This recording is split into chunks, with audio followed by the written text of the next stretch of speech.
Hello everybody, what's up? Welcome back to The Seasoned Vegan. Today we have a scrumptious dinner. This is baked ziti, so I'm going to show you how to make it. It is super easy. You can definitely do it. Yes, you can.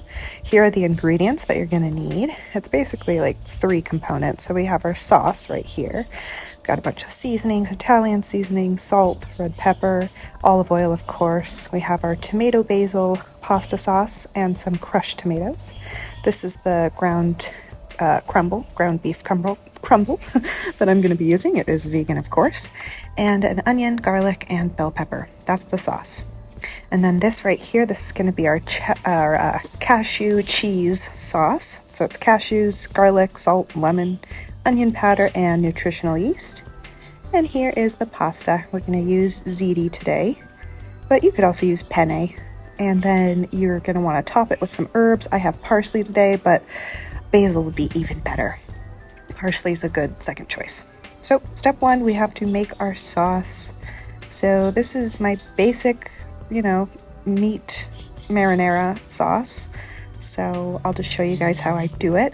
One of my tips is to chop up your onion and your bell pepper really, really small, because that's going to make your sauce more saucy. It's going to make it come together much easier. So get it as small as you can, just be patient. I'm still getting better at chopping onions.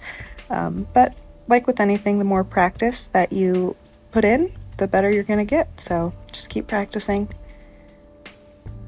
And when you're chopping, always remember, start slow. Start really slow and then get faster as you feel more comfortable.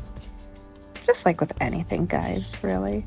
So here we go. We've got our bell pepper and our onion chopped up. Next, we're going to move into our garlic. And I want to say I used about 3 cloves of garlic. Yeah, here we go. So I just crush them up. And then you're going to want to chop this up really small as well. And if you have a garlic press, go ahead and use that. I just don't really like using them because I don't like cleaning them. So here we go. Got my garlic ready. This is coming along. And it's a great meal to meal prep. You guys know I love sharing meal preppable meals with you so that you can have an easy week. So there's the garlic. Now we're going to open up our can just so that we're like all ready to go for this process. That's something I've learned while I cook, is that if you have everything set up and ready to go, it makes it so much easier. So like get all your ducks in a row and then get into the cooking process. So here we go. I have some oil on a pan and it's at medium heat. So what we're going to do is just cook down the onions for a few minutes. Then we'll add in our bell pepper after they've been cooking. There we go. Then we're going to give those a few minutes, like 3 to 5 minutes together, just cooking in the pan. And then we'll add in our garlic. Just give it a good stir. I also did go ahead and add some salt when the onions were in there by themselves, just to kind of start the seasoning process. So now that those have been cooking, we're going to add in our garlic. Here we go. And I like to add my garlic in last because garlic can burn. And it's a shame when garlic burns. It really is. Because garlic is fantastic. So here we go. Now it's time to add in our ground meat. I love this stuff. I use it for pastas. I use it for shepherd's pie, like it says right there on the package. I use it for tacos. It's great stuff. And at the end of the video, I will be showing you guys the nutrition facts for this ground crumble as well. So yeah, you can use it straight from frozen. That's what I do. I just kind of let it thaw on my counter for about, 10 minutes. I let it thaw while I'm getting everything else ready, pretty much, which makes it easier to break apart. You can also put a lid on it at this point, and that will help it soften up, but you can just be patient, stir it around a bit. And if you do find that the meat is kind of sticking to the bottom of the pan, you can add more oil, you can add more water, but really don't fret because we're going to be adding tomato sauce. And since the tomato sauce has acid, it's going to be fine. It's going to deglaze the pan, so don't worry about that at all. Obviously, you don't want anything to burn, but don't trip. So I added all of my seasonings at this point. I went in with the Italian seasoning, the chili pepper, and if you don't like spice, forget the chili pepper, don't do it, and salt. So here we go. Mix it all together, let it all marry, and then we're going to go in with our crushed tomatoes. And I like to use this because it just adds some more, what am I trying to say? More bulk to the sauce. It makes it even saucier. So this is just my typical go-to for any type of like red pasta dish that I'm making, like lasagna, pasta, ziti. So here we go. Give it all a good stir up. Stir, stir, stir. And then we're going to go in with our tomato sauce. And I love this stuff. This is the tomato basil pasta sauce. I find it at Walmart, and there are 2 other flavors that I really like as well. There's the roasted garlic one, this one, the tomato basil, and then the Gardein combo. All 3 of them are so good. I also am very partial to the pasta from Trader Joe's, the ones that come in the jars. I like those as well. So yeah, that's just my take on pasta sauce. Of course, you can also make your pasta sauce completely from scratch. You don't have to use jarred pasta sauce, or you could just use jarred pasta sauce if that's more your style and speed. So do whatever you need to do to get this done. You can be extra like me, or you can be simple. Both are fine. There's no problem with it either. Honestly, depends on how much time you have and energy, right?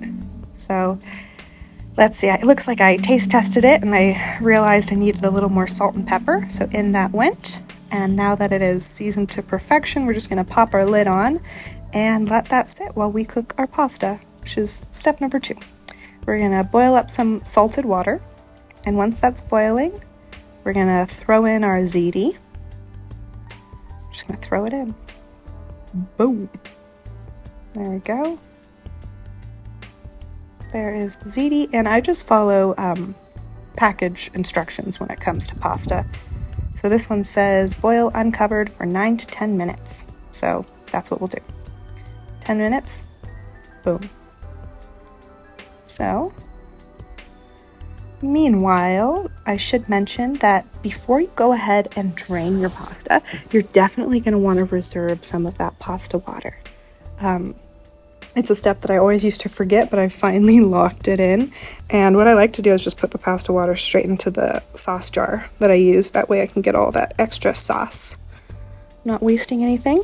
So I am draining the rest of this pasta. There's Captain, he's scrounging for bits. All right, so I've drained the pasta. I rinsed it in cool water so that it stopped cooking. And pasta's done. Now we're gonna add this pasta water to this sauce. Go ahead and give it a little mix, get all that pasta sauce in there, and just stir it up, and that's that. This is basically, the pasta water helps. It helps like bind your sauce together and just make it more cohesive, make it a more cohesive sauce. So that and olive oil, that's really what you need for a pasta sauce, and it'll be killer. And that is that. So we got our pasta ready, our sauce ready. Now step 3, making our cashew cheese sauce. And this is so easy. Basically what you want to do is boil some cashews. And these are raw, unsalted, unroasted cashews. I picked these up from the Sprouts bulk bins, but get them wherever you get your nuts. So we're going to boil those, and in the meantime we'll get everything else ready. So that includes our lemon juice, juiced, our garlic clove, peeled, and what else is in this? And then just seasonings, I think. Super easy. Yeah, so let's put everything in. The cashews, I don't know if I mentioned, but you boil them for about 10 minutes, 10 to 15 minutes, like in super hot boiling water. And that's that. So we're going to add everything in. We've got our cashews, boiled cashews, our water, our garlic clove, throw it in whole, no need to waste your time chopping it. We've got our salt, our onion powder, and all the measurements, they're in the description. They are in the description. And then our nutritional yeast, and I'm going to need to get some more nutritional yeast. This took the last of it. And then our lemon juice. Now we're going to blend it up until it's really, really, really smooth. You don't want bits of cashew. You want that would be disgusting. Or not disgusting. That's very negative. That just wouldn't be good eats. That's what I'm trying to say. So you want to make sure that it is silky smooth. That's going to be the perfect complement to our pasta. And the consistency you want is kind of like this. You don't want it, pardon me, you don't want it too runny. Yeah. So I just transferred it into this Pyrex measuring cup. That way it's easy to top my ziti with. And sorry guys, I have something in my throat. One moment. Sorry. Okay. So the next step is to preheat the oven to 375, and then the following step is to mix the pasta sauce with our ziti, just so that it's easy to assemble everything. Boom. That looks so good. And you can eat it straight like this, but we're going to make it a baked ziti today. So here we go. We have our baking dish all ready to go. Now we're going to assemble it. So I put a layer of the baked ziti on the bottom. And then I go in with some of the cashew cheese sauce. And I mix it all together because I think it just makes it extra delicious.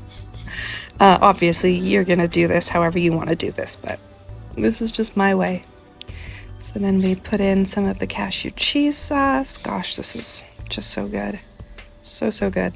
And the cashew cheese sauce, it's cheesy. It's like really flavorful. It has this really nice onion flavor. It's good, guys. It is so good. And you can use it for a number of other things as well. So use this to mix and match with other recipes of your choice. Yeah. So yeah, like I said, I just give this a nice mix, and then I go in with more baked ziti, just like so. Delicious. I hope you guys enjoy this. Well, first of all, I hope you make it. Second of all, I hope you really like it. I absolutely devour this dish. It is so good, and it usually lasts me, about a week, depending on how fast I'm going through it. But it's a great one to meal prep because it makes for such a comforting and filling and delicious meal in no time at all. So we've got our second layer all the way up to the top, and now I'm going on with my topping of cheese. And I was just gonna do like little puddles like this, and then I thought to myself, nah, let's just go for it. Let's just go for it. So I covered the whole thing, and I'm really happy I did that. I could have even added more, honestly. That's my tip to you. Add so much cheese. It is so good. Okay, so now it's going to bake in the oven at 375 for about, I want to say 25 minutes. Let's see. Yep, 25 minutes. And that's all it takes. So while that's cooking in the oven, this is a perfect time to get your herbs ready. Like I said, basil would be top choice. Parsley would be second choice. So do whatever you have. The parsley is so good on it, but I just think basil is a better complement with pasta. Anyway, 25 minutes are up. So here it is, guys. Look at that.